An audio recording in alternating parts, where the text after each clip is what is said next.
everyone, welcome to Law Prep Tutorial. I'm your law mentor Dimple Parekh and today we are going to discuss something really important. Over a period of time मैंने realize किया है कि मैंने खुद CLAT दिया है, crack किया है and बहुत सारे स्टूडेंट्स को मेंटोरशिप दी है.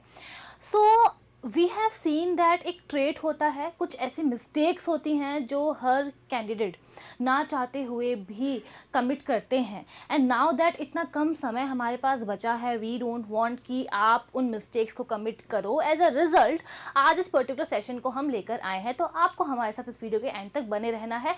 और अगर जो भी मैं आपको बता रही हूँ उसमें से आप कोई भी मिस्टेक कमिट कर रहे हो तो आप ये समझ लो कि कल से ही, इनफैक्ट आज से ही जब ये आप ये वीडियो देख रहे हो तभी से आपको कोशिश करनी है कि आप यहाँ पर इम्प्रूवमेंट लाने की कोशिश करें.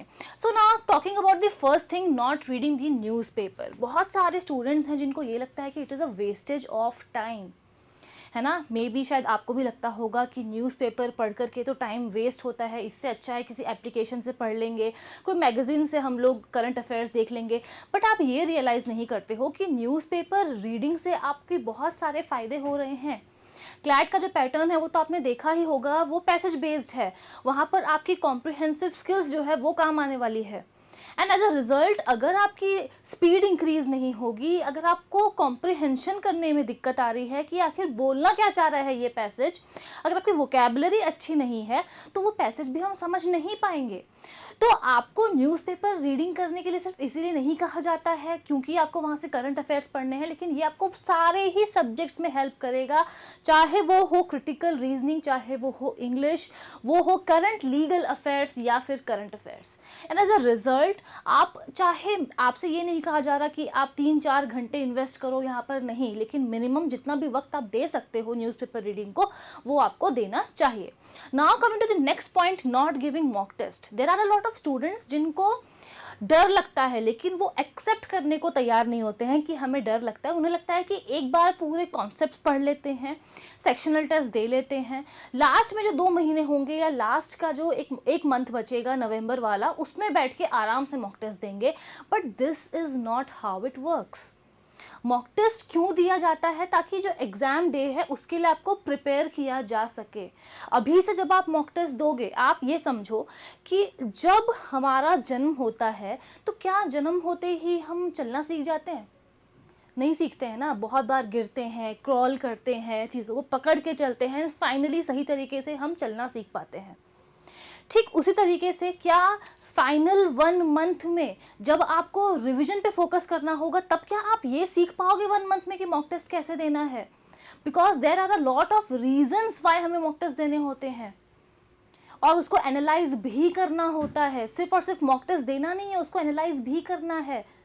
बिकॉज अगर आप अभी से मॉक टेस्ट दोगे तब आप इस चीज़ को समझ पाओगे कि वो कौन से सेक्शन हैं जो आपको समझ में नहीं आ रहे हैं, कहाँ आपको अभी ज़्यादा फोकस करने की ज़रूरत है, कैसे आप अपनी स्पीड इंक्रीज कर सकते हो. हो सकता है कि आपको कॉन्सेप्ट सारे समझ में आते हो, लेकिन व्हाट इफ फाइनल जो 1 मंथ बचेगा आपका, उसमें आप ये समझ ही ना पाओ कि कैसे मैं पूरा पेपर कंप्लीट करूं, क्या सीक्वेंस होना चाहिए जिसमें मुझे पेपर को कंप्लीट करना है, क्या मेरी स्पीड होनी चाहिए, एक्यूरेसी लेवल कैसे इंक्रीज होगा, कुछ समझ में नहीं आएगा. एंड एज अ रिजल्ट डर लग रहा है, कोई बात नहीं, इनिशियली आपके स्कोर कम आएंगे. जो बच्चे अभी अभी स्टार्ट कर रहे हैं प्रिपरेशन और जिन्होंने पहले कर दी है उनके मॉक के स्कोर में भी बहुत डिफ्रेंसिएशन आएगा, लेकिन आपको डरना नहीं है. बिकॉज ये जो मॉक टेस्ट होते हैं ये आपको स्ट्रांग बनाएंगे. और जैसा कि मैंने अभी कहा, सिर्फ मॉक टेस्ट देना नहीं है, उसको एनालाइज भी करना है. बहुत सारे स्टूडेंट्स हैं जो सिर्फ और सिर्फ क्वालिटी पे फोकस करते हैं कि आई एम गिविंग 3 और 4 mocks in a week. Doesn't matter. अगर आप 2 मॉक टेस्ट भी दे रहे हो और उसको आप सही तरीके से एनालाइज कर रहे हो तो वो आपके लिए मोर देन इनफ है. ठीक है. सो आई बिलीव कि आप सिर्फ सुन नहीं रहे हो, जो मैं बोल रही हूँ उसको आप समझने की भी कोशिश कर रहे हो. एंड येस, ये बहुत ज़्यादा इंपॉर्टेंट है. सब तो नहीं, लेकिन बहुत सारे मेजॉरिटी ऑफ स्टूडेंट्स हैं जो कि मैथ्स से डरते हैं. एंड एज अ रिजल्ट उनको ये लगता है कि भाई क्वांटिटेटिव एप्टीट्यूड का जो हमारा सेक्शन है उसमें 10 से 12 क्वेश्चंस ही तो आएंगे. तो एक काम करते हैं, जो हमारी स्ट्रेंथ है उस पर फोकस करते हैं और इसको बाद में कर लेंगे.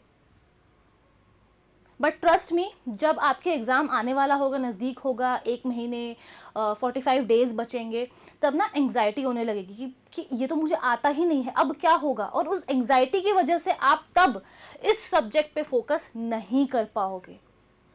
तो अगर अभी तक आप ये सोच रहे थे कि अभी नहीं करना है, अभी स्ट्रेंथ पे फोकस करता हूँ या करती हूँ और बाद में मैथ्स को देख लेंगे, तो ये गलती मत करो। ये मिस्टेक एज अ स्टूडेंट मैंने भी की थी और इसीलिए मैं आपको समझा रही हूँ, आपको नहीं करनी है। ठीक है, मैथ से डर लगता है, कोई बात नहीं, बेसिक से स्टार्ट करो, इस तरीके से पढ़ना स्टार्ट करो कि एटलीस्ट की बात कर रही हूँ मैं, कि आप कम से कम 6 to 7 मार्क्स तो लेकर आ सको। बिकॉज बहुत सारे बच्चे जो बहुत ज़्यादा ही डरते हैं मैथ से, बट उसका एक ही सोल्यूशन है कि आप पहले से ही शुरुआत करो, अभी से स्टार्ट करो प्रैक्टिस करना, तब जाके एग्जाम तक आप एक डिसेंट स्कोर इसके अंदर लेके आ पाओगे। छोड़ना नहीं है इस सेक्शन को, मैं वापस रिपीट कर रही हूँ। Now the next thing, not choosing the sequence of solving the paper. हम क्या करते हैं कि जैसा हम लोगों को मॉक टेस्ट दिया जाता है या प्रैक्टिस सेट दिया जा रहा है, सिमिलरली उसी वे में हम उस पूरे मॉक टेस्ट को सॉल्व कर देते हैं, क्वेश्चन नंबर 1 से लेकर के क्वेश्चन नंबर 120 तक। क्या ये एक आइडियल वे है? 5 सेक्शंस आपको पूछे जाते हैं, इंग्लिश है, लीगल है, क्वांट्स है, क्रिटिकल रीजनिंग है, जीके करंट अफेयर्स है। तो आपको एक सीक्वेंस बनाना होगा कि भाई पहले तो मैं जीके करूंगा, या फिर जो मेरी स्ट्रेंथ है मैं पहले उस पर फोकस करूंगा। फॉर एग्जांपल, इंग्लिश से आपका मॉक टेस्ट शुरू होता है और आप हमेशा इंग्लिश से ही शुरुआत करते हो मॉक को देना, और आपकी इंग्लिश वीक है, तो इनिशियली जब आप मॉक टेस्ट देना शुरू कर रहे हो तभी अगर आपका मोरल डाउन हो जाएगा, तो फिर आप पूरे मॉक टेस्ट पे कैसे फोकस कर पाओगे? नहीं हो पाएगा। एज अ रिजल्ट आप कोशिश करो कि आप टाइम सेविंग सेक्शन जो होता है या आपकी जो स्ट्रेंथ है उससे शुरुआत करो। And there are a lot of student जो एक गलती करते हैं कि एक काम करते हैं, पहले हम पूरा पेपर कर लेते हैं, लास्ट में लीगल रीजनिंग करेंगे। ये गलती कभी मत करना। इट इज़ एडवाइजेबल कि आप सेकेंड थर्ड पोजिशन में लीगल रीजनिंग को कवर कर लो, बिकॉज मैक्सिमम टाइम बच्चों को लीगल रीजनिंग सॉल्व करने में ही लगता है।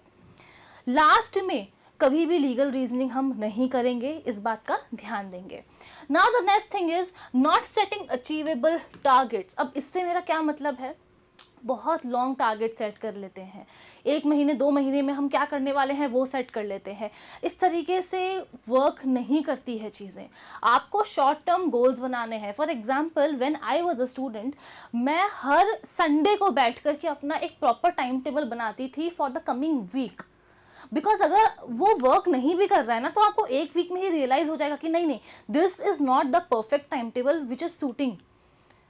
ठीक है, एंड एज अ रिजल्ट आप कुछ चेंजेस उसमें लेकर आ पाओगे। लेकिन अगर आप ये सोच रहे हो कि भाई 1 महीने पढ़ के देखते हैं इस तरीके से, फिर बाद में देखेंगे, वक्त कब निकल जाएगा पता ही नहीं लगेगा। तो आप जो टारगेट सेट कर रहे हो वो अचीवेबल होने चाहिए, और शॉर्ट टारगेट सेट करो। 1 वीक का अपना पूरा का पूरा प्लान बना लो कि भाई इस वीक में इस दिन मैं ये सब्जेक्ट्स पढ़ूंगा, मॉक टेस्ट इस दिन दूंगा, और ये मुझे प्रैक्टिस करना है। गोल को सेट कर लोगे, और अगर एक एम आपने बना लिया है कि भाई जो गोल सेट किया है उसको अचीव करना ही करना है, तो आपको सक्सीड करने से कोई भी नहीं रोक सकता है। So these are some things जिसका आपको ख्याल रखना है। And yes, there are a lot of students जो टाइम टेबल नहीं बनाते हैं, जो बोलते हैं कि we go with the flow में जाने से नहीं होता है। You have to create a time table for you, ताकि आप अपने आप को एक चैलेंज दे सको। बिकॉज अभी टाइम बहुत कम है, तो आप अपने आप को एक चैलेंज दे सको कि यार इतना तो मुझे करना ही है एक दिन में। And there are some students जो हर एक दिन में, यानी कि फॉर एग्जाम्पल आज मंडे है, तो आप मंडे को 5 सेक्शंस पढ़ लोगे। आप उनके सेक्शनल टेस्ट भी दे रहे हो, आप उसकी थ्योरी भी करना चाहते हो, बट आप नहीं कर पाते हो, तो आप एकदम डीमोटिवेटेड हो जाते हो।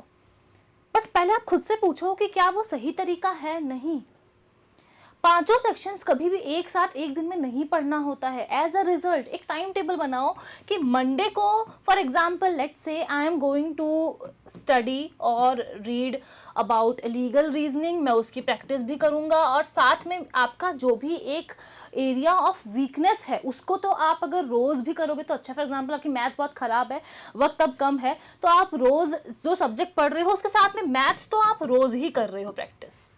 ठीक है। तो इस तरीके से आपको अपनी प्रिपरेशन को आगे लेकर के जाना है। आई होप आप समझ रहे हो मैं आपको क्या समझाने की कोशिश कर रही हूँ। एंड यस, सेशन को एंड करने से पहले मैं आपको एक बात बताना चाहती हूँ कि आप एक रोबोट नहीं हो, आप एक इंसान हो।